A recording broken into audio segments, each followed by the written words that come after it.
Salmo 139, verso 1, que diz assim: Senhor, Tu me sondas e me conheces.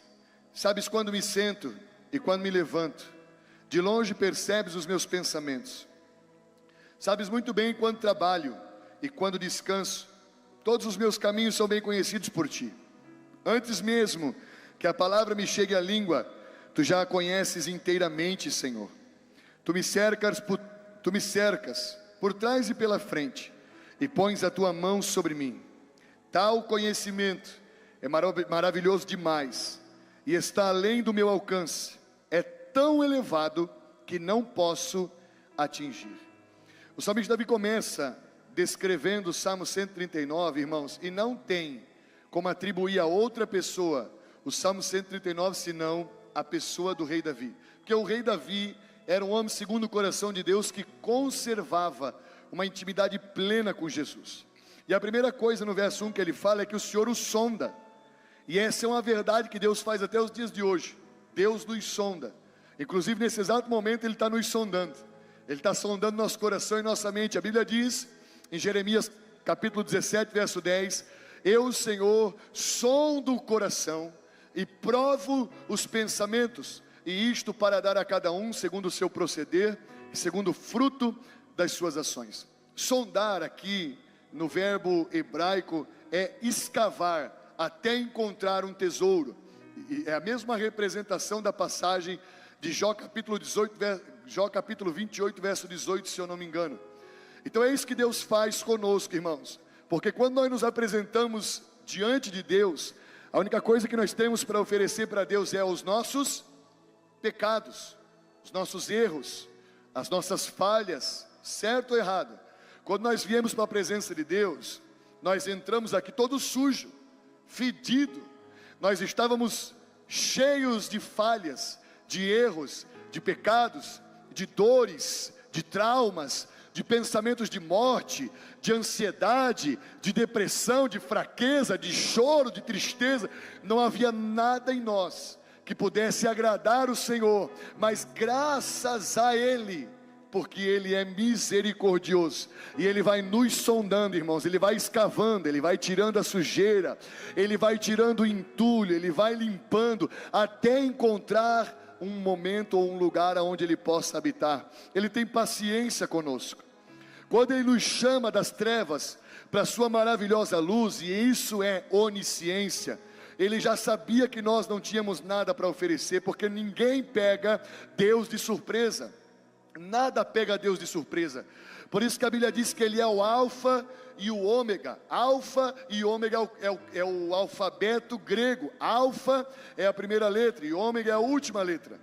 Ele é o princípio e o fim. Ele é o primeiro e o último. Ele é aquele que é, que era e que há de vir. O que isso quer dizer, pastor? Ninguém pega Deus de surpresa. Ele estava no meu passado, Ele está no meu presente, e Ele já está preparando um futuro para mim e para você. Deus não é pego de surpresa. Então quando nós nos achegamos à presença dEle, Ele já sabia que nós não tínhamos nada para oferecer para Ele, senão as nossas falhas e os nossos erros. E com a sua paciência, com a sua misericórdia, Ele foi trabalhando no nosso coração. E a verdade é que Ele ainda está trabalhando no nosso coração, né? Nós não somos aquela Brastemp toda. A gente ainda acaba errando, a gente ainda acaba falhando. Certo ou errado, irmãos? Às vezes a nossa maior dificuldade não é muito grande, mas a nossa maior dificuldade às vezes é no trânsito. É verdade ou não é? Às vezes a maior dificuldade é no trânsito. Ô irmão, a minha fraqueza é o trânsito. Estou confessando para a igreja para ver se dá de fraqueza. Coisa que acelera o meu coração é o trânsito, irmão. Alguém é assim também, não? Meu Deus, a pessoa entra, não dá pisca. Aí ela para em cima da pista, para depois da pista dizendo que vai entrar. Eu olho isso aí, eu digo assim, meu Deus, eu sozinho no carro, eu não falo palavrão, nada, irmão. Eu não mostro o dedo do meio, eu não xingo, não abro o vidro, não cola, eu não faço nada disso. Eu não tenho facão no carro, eu não tenho. Tem gente que anda com facão no carro, a gente pergunta, o que é esse facão aí? Para limpar os bicos. anda com um pedaço de pau dentro do carro. Para que é isso aí? Ah, segurança, né, pastor? Segurança, vai que dá algum BO. Sai fora, irmão, larga isso aí em nome de Jesus. Mas aí a pessoa para em cima da pista. Eu estou falando, eu acabei de ver o seu Jacques da autoescola. Ainda bem que eu já tirei a carteira. Aí eu paro assim em cima da pista, ele para. Eu estou atrás. Ele parou. Eu pensei, aconteceu alguma coisa, né? Aí de repente dá o pisque e entra, eu olho para o lado sozinho, eu disse assim, infelizmente esqueci a minha bola de cristal para entender que ele ia parar em cima da pista. Então a gente tem umas áreas que precisa melhorar. Ainda não é aquela Brastemp toda, mas o mais maravilhoso de tudo é que Deus, Ele tem paciência. Irmãos, nós só estamos aqui, você só está aqui nessa noite, porque Deus tem paciência com a tua vida, porque Deus tem misericórdia com você. Então se agarra nessa misericórdia de Deus e caminha, meu irmão, continua adiante, e Ele vai fazendo você e eu melhorarmos a cada dia. E Ele mostra que a primeira coisa que fala aqui é que o Senhor o sonda, e o Senhor também o conhece. Uma coisa é certa, Deus conhece os nossos pensamentos. Deus é diferente do diabo. O diabo conhece as nossas palavras, o diabo conhece as nossas ações, ele pode ver isso. O diabo pode ver o nosso rosto, semblante, e ele sabe quando a gente está triste, quando a gente está feliz, ele conhece, porque o diabo conhece a gente desde que a gente saiu do ventre da nossa mãe. Certo ou errado? Deus é diferente. Jeremias 1:5 diz que Deus nos conhece, nos formou e nos escolheu já no ventre da nossa mãe. Meu Deus do céu, Deus não esperou a gente sair de lá para nos conhecer, não, foi Ele quem formou os nossos ossos. Ele vai falar no Salmo 139, que é Deus quem nos formou no ventre da nossa mãe. A Bíblia diz, o Salomão, homem mais sábio que já pisou sobre a terra, em Eclesiastes 11:5, ele diz, assim como você não sabe como se formam os ossos de uma criança no ventre materno, assim não conheces as obras de Deus que faz todas as coisas. O diabo conhece a nossa afeição, Deus conhece os nossos pensamentos, o diabo conhece as nossas palavras, Deus conhece o nosso coração. Deus sonda o nosso interior, irmãos. E é por isso que eu sempre costumo dizer que a maior preocupação sua e minha não deve ser com a transformação da nossa aparência exterior, mas deve ser com a transformação do nosso interior. Uma mudança genuína, um arrependimento verdadeiro, ele vem de dentro para fora. Então Deus conhece a nossa vida, mas Ele tem paciência, Ele tem misericórdia, e por causa desse atributo de Deus incomunicável, a onisciência, que conhece todas as coisas, que já estava no meu ontem, está no meu hoje, está no meu amanhã, eu creio e posso me agarrar que Deus tem o melhor para a minha vida. Aleluia. Obrigado. Eu posso crer, irmãos, porque Deus é onisciente, e Ele tem o controle da minha vida e sabe de todas as coisas. Estava no meu passado, está no meu presente e já está no meu futuro. Eu posso crer que Deus tem o melhor para mim. E isso, irmãos, não é pregação coach, é Bíblia, não tenha medo não. Dizer que Deus tem o melhor para você é Bíblia. E eu quero mostrar isso em 3 textos para você. Eu queria que você abrisse em Jeremias capítulo 29. Nós vamos passear um pouquinho pela Bíblia. Jeremias 29, verso 11, vai mostrar que Deus tem o melhor para nós. Jeremias, capítulo 29, e versículo de número 11. Eu queria que você, abrindo a Bíblia mesmo, repetisse comigo assim: o Senhor tem o melhor para mim. Tá, mas você crê nisso de verdade? Crê mesmo? Tá, então agora nós vamos falar como alguém que tem fé e que crê de verdade. Repita comigo: o Senhor... já mudou, tá vendo? Por isso que a gente mexe um pouquinho. O Senhor tem o melhor para mim. Isso é Bíblia. Nós vamos ver aqui Jeremias 29 e versículo de número 11, está explícito no verso 11, e ele diz assim: porque sou eu. Aí aqui quem está falando é Jeremias, mas foi mandado pelo próprio Deus, e ele está dizendo assim: porque sou eu que conheço os planos que tenho para vocês, diz o Senhor, planos de fazê-los prosperar e não de lhes causar dano, planos de dar-lhes esperança e um futuro. Deus tem o melhor para você. Irmãos, não tenha medo de caminhar com o Senhor, não tenha medo de andar pela fé. O futuro que você espera está nas mãos do Senhor. Em algumas traduções essa passagem diz: eu é que sei que pensamentos têm a vosso respeito, pensamentos de paz e não de mal. O Deus que conhece a nossa vida e que já preparou o nosso amanhã tem o melhor para você. Irmãos, nós já caminhamos com a força do nosso próprio braço, é verdade ou não é? A gente já confiou na força do nosso próprio braço, a gente já tentou com as nossas próprias forças. A única coisa que aconteceu foi decepção, deu com a cara na parede, porque o nosso braço e a nossa força é limitada, mas o Senhor é cheio de força, de glória e de majestade. A Bíblia diz que o Senhor não se cansa, que o Senhor não se fadiga, que o Senhor não dorme, não é vencido e nem se deixa ser vencido por ninguém. Entenda uma coisa, meu irmão, esse Deus que está sobre a sua vida é descrito pelo profeta Isaías como aquele que mediu os oceanos com a palma da sua mão. Se você perguntar para o maior estudioso da NASA quantos metros de profundidade existe no oceano, ou qual é a profundidade máxima do oceano, ele vai dizer: não sei.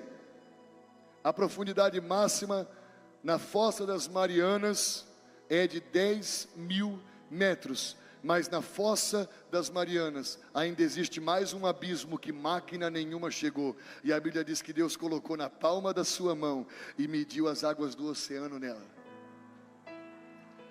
A Bíblia diz, irmãos, de homens tentam, e de 100, 80 desistem ou morrem no meio do caminho.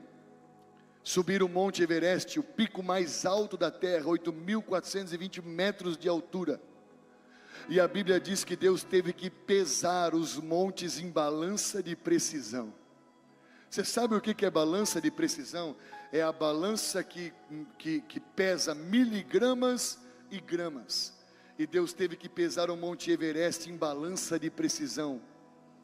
A Bíblia diz que a terra que nós habitamos é o apoio dos pés do Senhor.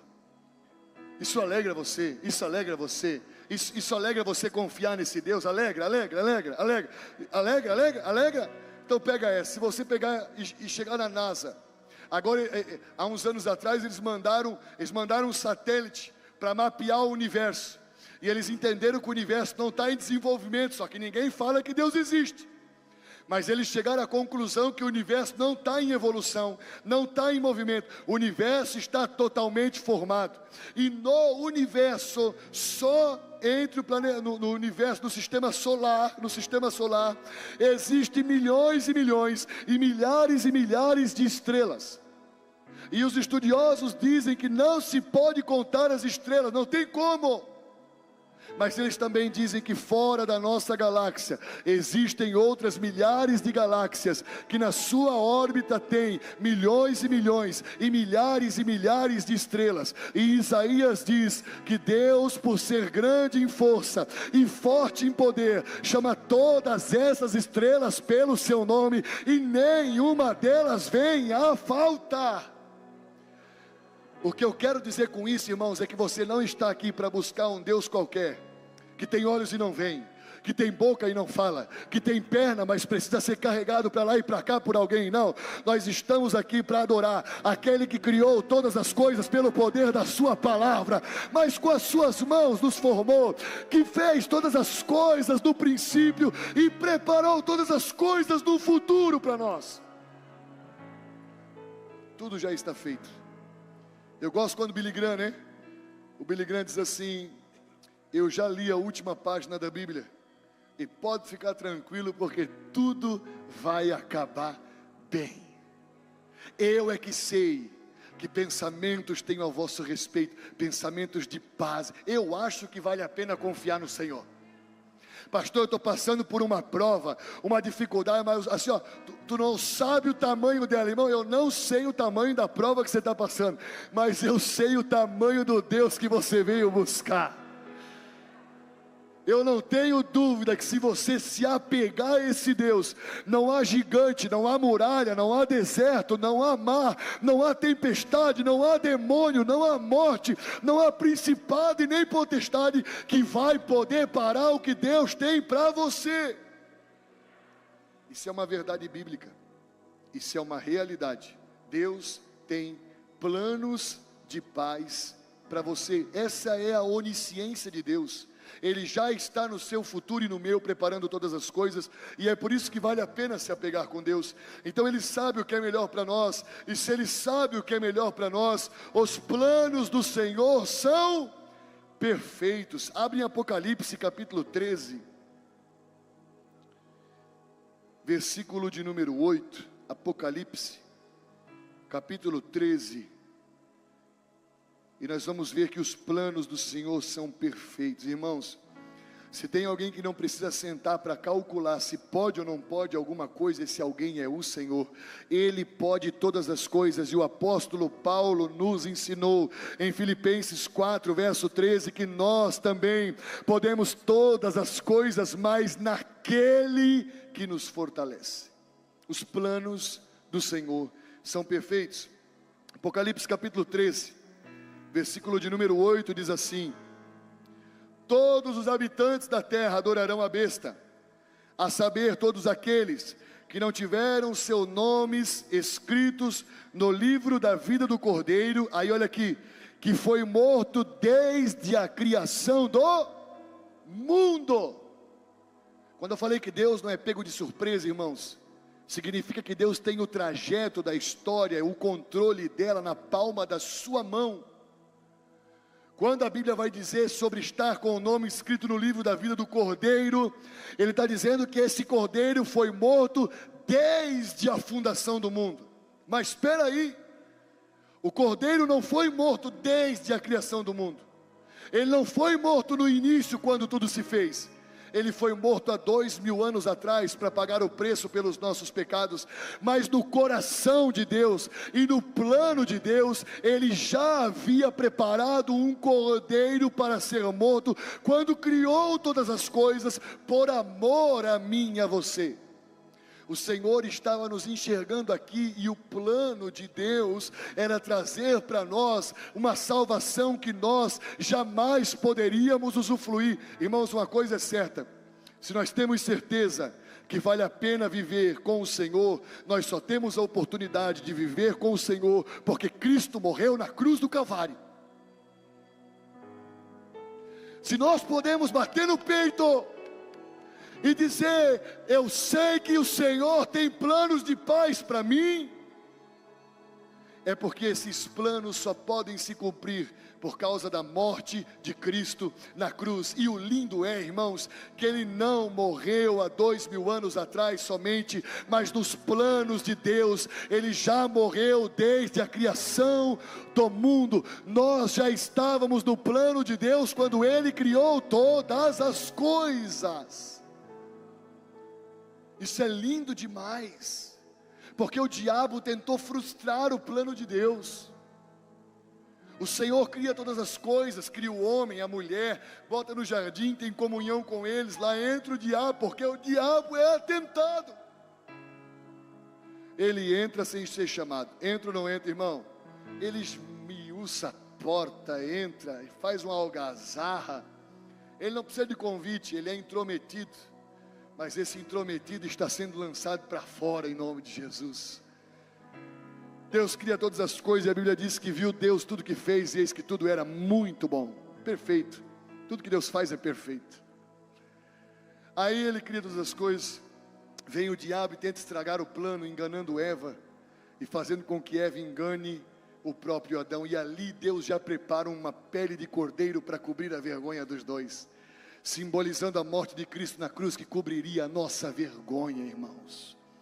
Depois o diabo tenta Jesus no deserto, fazendo com que Jesus pudesse ir para o seu lado e não permanecer fiel ao Senhor, mas Jesus fica fiel na palavra, e os planos do diabo é frustrado. Depois, quando Cristo estava preso na cruz do Calvário, a Bíblia diz que o diabo no Getsemane chega para tentar Jesus, para fazer Jesus desistir de ir para a cruz.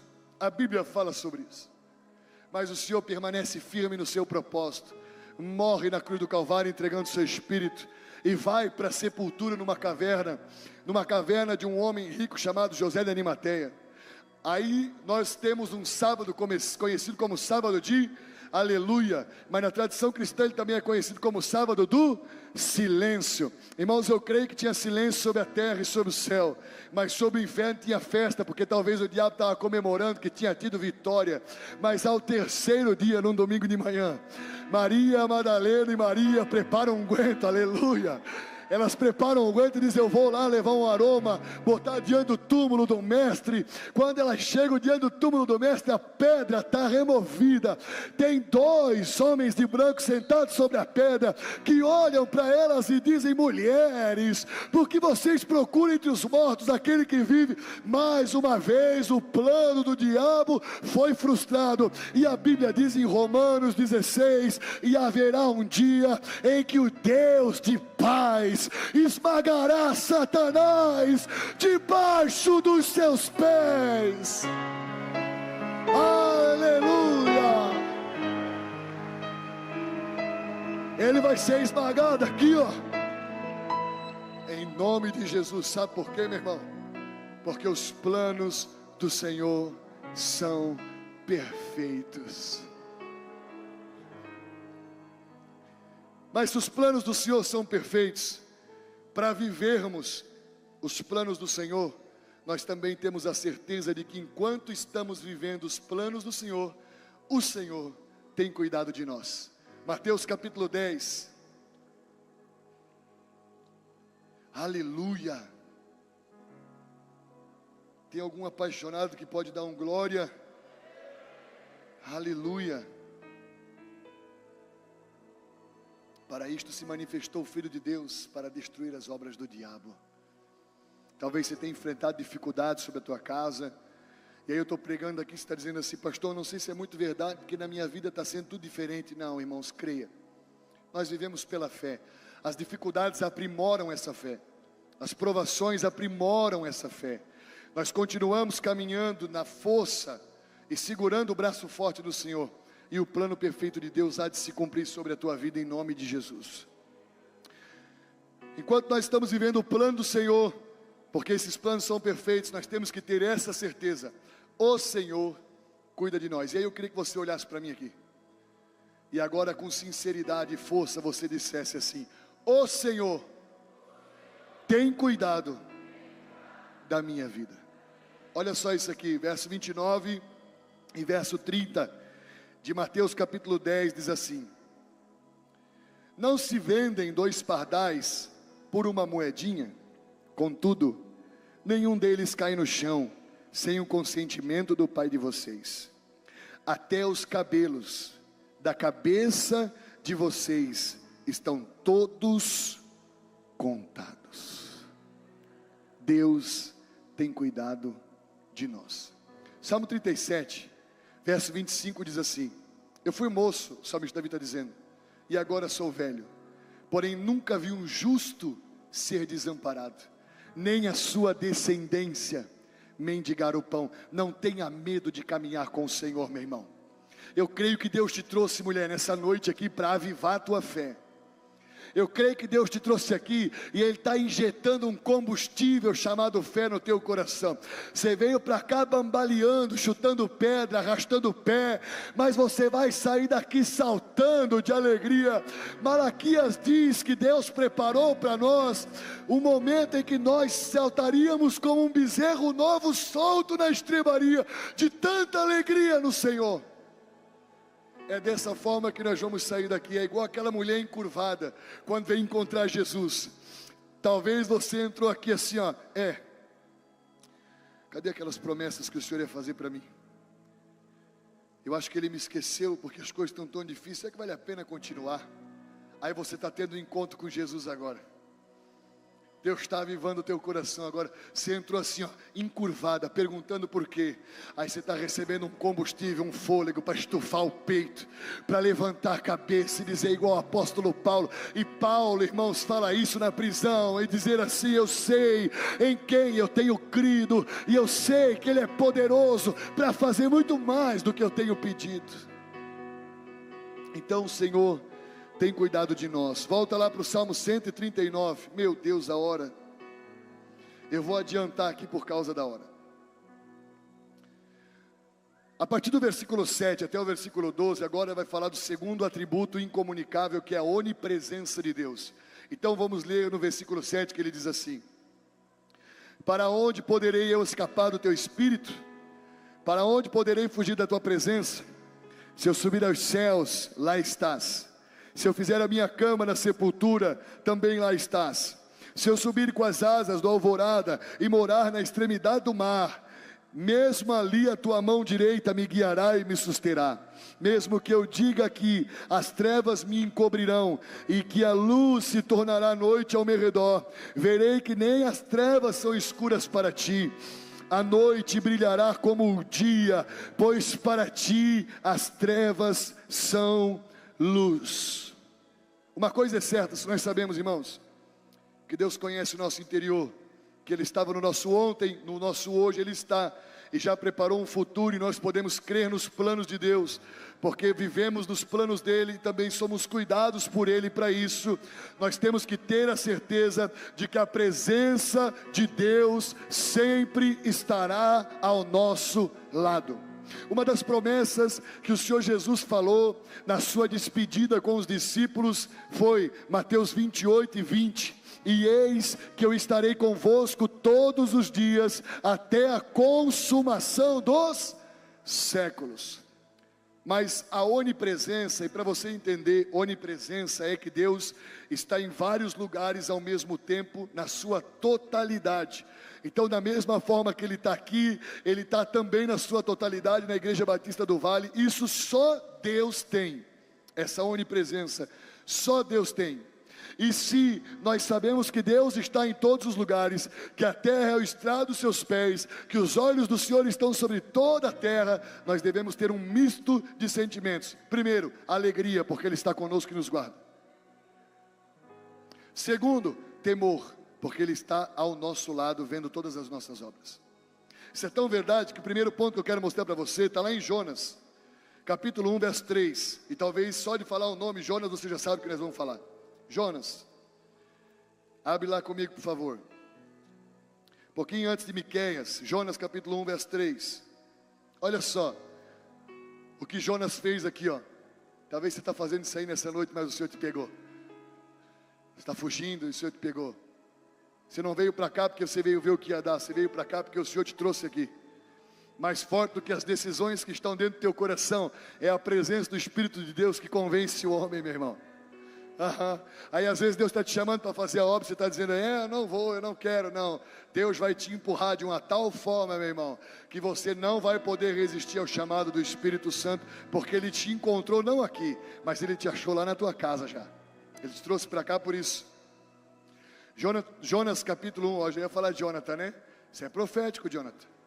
Eu nem sei onde é que ele está, é bom que nem olha. Jonas capítulo 1, verso 3 diz assim: todos acharam, queridos, amém? Meu Deus, amém? Diz assim: mas Jonas, eu vou ler desde o verso 1. A palavra do Senhor veio a Jonas, filho de Amitai, com esta ordem: vá depressa à grande cidade de Nínive e pregue contra ela, porque a sua maldade subiu até a minha presença.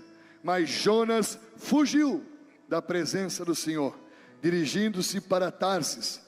Desceu à cidade de Jope, onde encontrou um navio que se destinava àquele porto.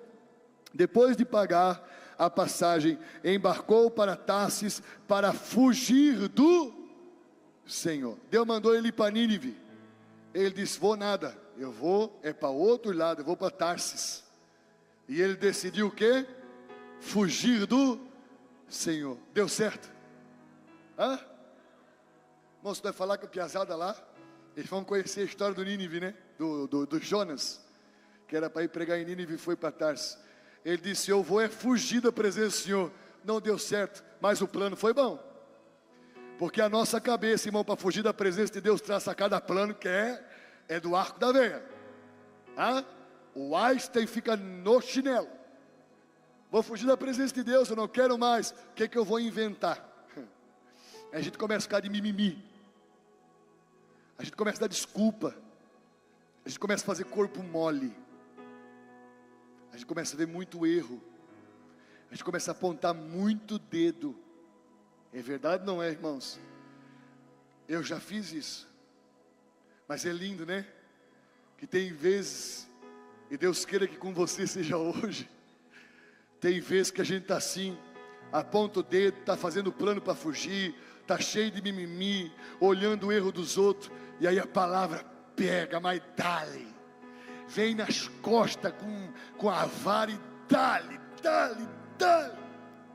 Igual quando apanhava, quando era novo, que apanhava tanto que tinha que ir no tanque com água com sal, para curar as feridas. A gente apanha, e apanha de um lado, e apanha do outro, e tenta virar, e tenta escapar, e tal, e apanha, e aí de repente a gente começa a dizer assim: meu Deus, como eu sou bobo, o erro não está nos outros, o erro está em mim. A gente tenta fugir de Deus, e Deus nos encontra, porque os planos para fugir do Senhor não dão certo, são frustrados. Por quê, pastor? Porque Deus tem um propósito para você. Deus tem um plano para você. Deus comprou você. Deus não vai te perder. Talvez você é igual aquela dracma que está perdida na casa. Você estava na mão do teu possuidor e caiu, está bem escondidinho debaixo do móvel, mas o dono da casa está revirando ela, e ele não vai te encontrar, ele já te encontrou. Não há como fugir da presença de Deus, meu irmão. Jonas quis sair, aí o verso 10 diz que a tempestade estava grande, jogaram no mar, o peixe veio e engoliu Jonas. Ah, tu quer morrer? Nem para morrer tu presta, miserável. Pega o peixe grande, o grande peixe, dizem que é uma baleia cachalote, não sei, vai lá e engole Jonas, leva para o profundo abismo. Que ao invés de eu ter que fazer isso conosco, nos levar no mais profundo abismo, nos levar para o deserto, para a gente entender o quanto a gente tem sido bobo de tentar fugir da presença de Deus, irmãos. Onde é que você vai encontrar prazer maior do que na presença de Deus? Onde é que você vai encontrar alegria maior do que na presença de Deus? Na droga, na cachaça, na prostituição. Você já viveu lá, bobo. Você veio para cá porque lá não era bom, agora está voltando para lá. Deixa de ser bobo, rapaz. É uma coisa meio boba, né? É verdade, não é? Saiu de lá porque não era bom, veio para cá. Aí agora está aqui porque encontrou um tesouro de grande valor. E agora está deixando esse tesouro de lado para voltar para lá. Está trocando aquilo que é santo por aquilo que não presta. Não faça isso. Aí o Jonas falou assim: me joga no mar que se eu morrer a tempestade vai acabar. O peixe vem, engole ele, leva no mais profundo abismo. Lá no profundo abismo ele diz: Deus, eu pequei, eu errei. Irmãos, essa é a oração que você tem que fazer. Deus te encontrou, essa é a oração que você tem que fazer. Você tem que dizer: Senhor, eu pequei, eu falhei, eu estava tentando fugir do teu propósito, eu estava tentando traçar um próprio plano para mim, mas o meu plano foi frustrado pelo Senhor, e glória a Deus por isso. Aí sabe o que acontece, irmão? O peixe vomita ele na praia, mas não é qualquer praia, é a praia da onde Deus mandou ele ir. Deus direcionou o peixe, um míssil teleguiado, foi na praia de Nínive, ele teve que pregar em Nínive. Não há como fugir do propósito de Deus, meu irmão. Realiste-se no exército do Senhor, recobre as suas forças, erga a tua cabeça, renove as tuas forças no Senhor, se levanta desse mimimi, para de dar desculpa, lança tudo aos pés de Jesus hoje, e diga para Ele: Senhor, eu estou palpável aos teus planos sobre mim, que a tua vontade seja feita sobre a minha. Então a primeira coisa da presença de Deus é que não há como fugir dela. E a segunda questão, Salmo 23, verso 4. Salmo 23, verso 4. Se passar uns 10 minutos, vocês têm paciência? Vocês conseguem perdoar o pastor? Eu estou só na introdução. Estou brincando. Glória a Deus. Quem falou glória a Deus? Salmo 23 e 4. Nós não precisamos fugir do propósito de Deus, sabe por quê, meu irmão? Porque nós temos a certeza de que o Senhor sempre estará conosco. Quer segurança maior do que essa? De saber que o Senhor sempre está conosco? Quando você brigava na escola, ou às vezes ia lá e fazia falcatrua com alguém que era mais forte que você, aí a pessoa vinha correndo atrás de você, mas o pai buscava, ou a mãe buscava na porta da escola, e aí dentro da escola você podia fazer mesmo, porque fora não ia dar nada, o pai já estava lá esperando. De repente se armava um mutim lá fora, dizendo: agora nós vamos te quebrar. A gente corria para o braço do pai, corria para o braço da mãe, porque ali era o nosso lugar de segurança. A gente até olhava e fazia assim: ó, vem, bate aqui, vem. E o pai atrás, dava até um bufetão na orelha: cala a boca, rapaz, o que é isso? Mas a gente fazia isso porque ali era o nosso lugar seguro, é ou não é? Irmãos, no meio de tudo que você está passando, o teu lugar seguro é nos braços do Senhor. Pelo amor de Deus, creia que o Senhor está sobre a tua vida.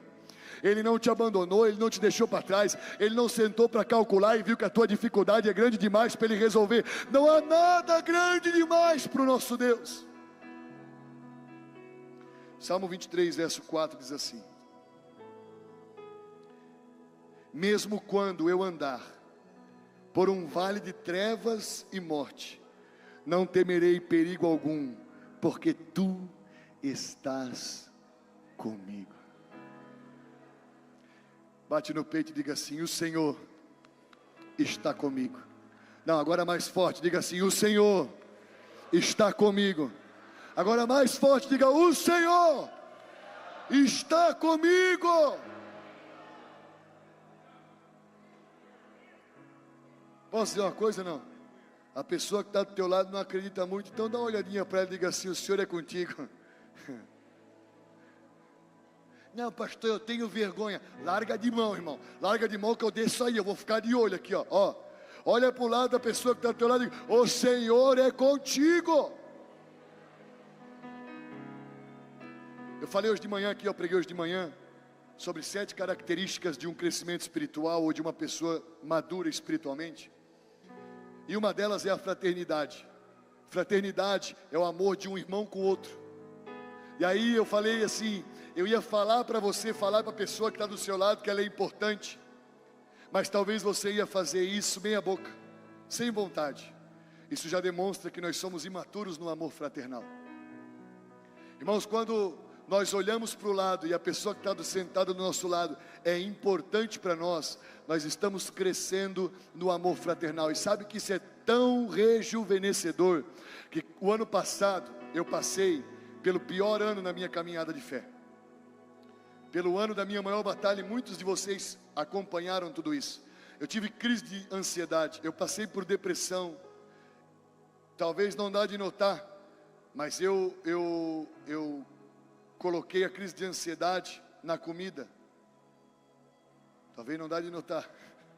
Pastor Júnior, não ri. Os irmãos ficaram assustados lá, ó, da porta. O Mateus, eu estava do lado dele. Aí 10 irmãos passaram. Dos 10, 6 passaram olhando para minha barriga. Eu falei: é bullying, é bullying. Mas eu coloquei essa crise de ansiedade que apertava o coração assim, na comida, e acabei engordando. Só que sabe o que me dava muita força, irmão?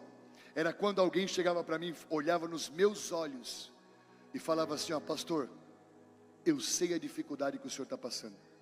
E eu quero dizer uma coisa para o senhor: eu estou orando pelo senhor. Ô irmão, isso não tem preço. Às vezes o cara chegava capenga, doido para chutar o pau da barraca. Alguém vinha, abraçava e dizia assim: a minha família está de joelho pelo Senhor. Isso é amor fraternal, irmão. E posso dizer uma coisa? Eu tenho certeza que nós vamos crescer nessa área. Nós vamos crescer no amor fraternal. Um vai cuidar do outro e nós vamos ser uma igreja madura. É isso que Deus espera de nós, esse tipo de maturidade, aonde um é importante para o outro. E posso dizer uma coisa, sem nenhum tipo de ressalva ou de hipocrisia: vocês são importantíssimos para mim, de verdade. Então, a Bíblia diz, Salmo 23:4, que o Senhor está conosco. E essa é a certeza que nós precisamos ter para viver os planos de Deus. Mas vamos agora voltar no Salmo 139 para terminar.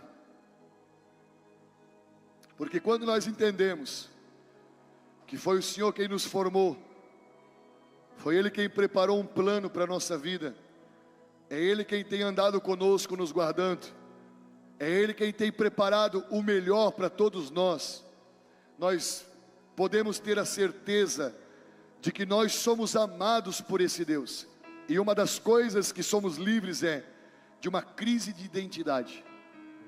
Nós entendemos que somos filhos de Deus, amados por Deus, escolhidos por Deus, perdoados por Deus, e que nós estamos à espera de que Ele volte para nos buscar. A partir do versículo 13 diz assim: Tu criastes o íntimo do meu ser, e me teceste no ventre de minha mãe. Eu te louvo, porque me fizeste de modo especial e admirável. Tu acredita nisso, meu irmão? Sabe o que é lindo? Na criação, todas as coisas foram feitas pelo poder da palavra de Deus. Ele disse: haja luz e houve luz. Ele disse: haja firmamento e houve firmamento. Haja noite e houve noite e dia. Os luminares para iluminar o dia e a lua para iluminar a noite. Tudo foi feito pelo poder da sua palavra. As plantas, os animais, a terra se formou pelo poder da sua palavra. Mas quando Ele foi fazer o homem, Ele disse: façamos o homem à nossa imagem, à nossa semelhança. E Ele não fez isso através do poder da sua palavra, mas a Bíblia diz que Ele nos formou do pó da terra. Com as suas próprias mãos o Senhor nos formou. Isso demonstra cuidado, irmãos. Cuidado, zelo, porque Deus nos escolheu nele, antes da fundação do mundo, diz Efésios capítulo 1, verso 4. Nós fomos escolhidos por Deus desde antes da fundação do mundo, ou seja, nós já estávamos no coração de Deus. E aí, ele continua dizendo: tuas obras são maravilhosas. Digo isso com convicção. Meus ossos não estavam escondidos de ti quando em secreto fui formado, e entretecido como nas profundezas da terra. Os teus olhos viram o meu embrião. Todos os dias determinados para mim foram escritos no teu livro antes de qualquer deles existir. Como são preciosos para mim os teus pensamentos, ó Deus. Como é grande a soma deles. Se eu os contasse, seriam mais do que os grãos de areia. Se terminasse de contá-los, eu ainda estaria contigo. O Deus que te formou, irmãos, também te chamou para caminhar com Ele em amor. Isso te livra de uma crise de ansiedade, de tentar mostrar ser alguém que você não é, para pessoas que nunca vão acreditar em você. Ou talvez de tentar provar alguma coisa para aquele teu pai que sempre falou que você não ia dar nada na vida, para aquela mãe que sempre falou que você não ia dar nada na vida, ou aquele parente que disse para você que você ia ser a vergonha da família, e hoje você não vive para Deus, você não vive feliz, você vive porque tem um objetivo: mostrar que você venceu na vida, mostrar que você se tornou alguém, mostrar que agora você é um homem de sucesso. Então você trabalha, você se esforça, você passa por cima de qualquer pessoa, você faz o que é preciso, você está disposto a, se for preciso, fazer a mãe de outro chorar, para que você possa alcançar um determinado patamar de sucesso, aonde as pessoas possam olhar para você e dizer: olha, o fulano, a fulana venceu na vida. Você vive porque você precisa provar algo para alguém, e saber que Deus é onisciente, e que Ele é onipresente, nos livra dessas crises de ansiedade, porque a gente entende que não precisa provar nada para ninguém, que não precisa demonstrar para ninguém que é alguém, ou que é alguém que foi vitorioso na vida, porque nós fomos amados quando não merecíamos. Nós fomos amados quando não tínhamos nada para oferecer. Cristo nos amou cheio de pecados, cheio de falhas. Para virmos para Cristo, nós não precisamos mostrar para Ele um currículo que o agradasse. Pelo contrário, nós mostramos uma lista de defeitos, uma lista de pecados que foram apagadas pelo sangue que verteu na cruz. A Bíblia diz em Colossenses que o escrito de dívida que era contrário a nós, que causava vergonha, acusação e condenação, foi encravado, foi rasgado juntamente com Ele no madeiro. Nós fomos sarados pelo sacrifício de Cristo, nós fomos perdoados pelo sacrifício de Cristo, e nós fomos adotados à família de Deus. Você não precisa provar para o teu pai ou para a tua mãe que você é alguém, você já é um filho de Deus. Você não precisa chegar num patamar para que as pessoas olhem para você e digam: olha, é um homem de sucesso, venceu na vida. Vencer na vida não é ter dinheiro e sucesso aos olhos dos homens. Vencer na vida é ser pobre de espírito e viver aos pés de Jesus. Para o reino ao qual nós vivemos, o maior é como o menor. O primeiro tem que ser o último. Quem quer ser Senhor precisa aprender a servir. E melhor é sentar no último lugar do que sentar no primeiro. O reino para o qual nós estamos vivendo, irmãos, é aquele que o Senhor e Rei desse reino não ficou sentado num trono dando ordens, mas humilhou-se a si mesmo, se tornando servo, para padecer na cruz. E a Bíblia diz que Ele foi obediente até a morte, e morte de cruz, mas essa obediência gerou humilhação para o nosso Senhor. O reino para o qual você vive é um reino que você não precisa demonstrar nada para ninguém, porque você já foi amado sem merecer. Romanos capítulo 5, versículo 8, o grupo de louvor pode se preparar. E depois nós vamos ler Romanos capítulo 8, verso 39. Nós estamos no ensino bíblico estudando sobre o livro de Romanos. Quinta-feira agora nós vamos dar continuidade.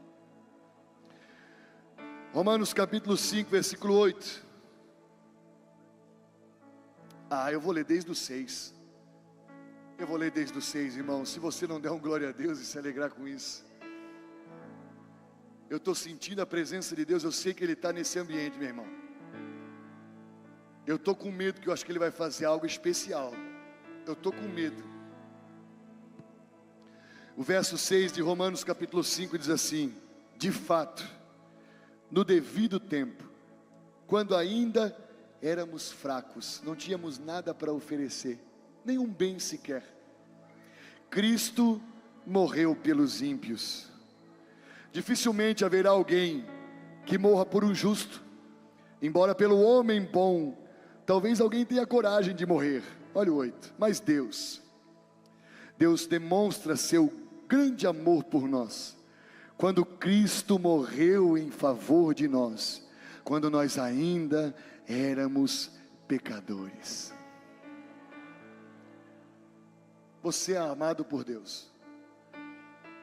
Sabe qual que é a sua identidade, irmãos? Não é o filho do José, não é o filho da Clarinha, não é o filho do Robertinho, filho da Juscelina, mas é ser filho de Deus, é ser filha de Deus.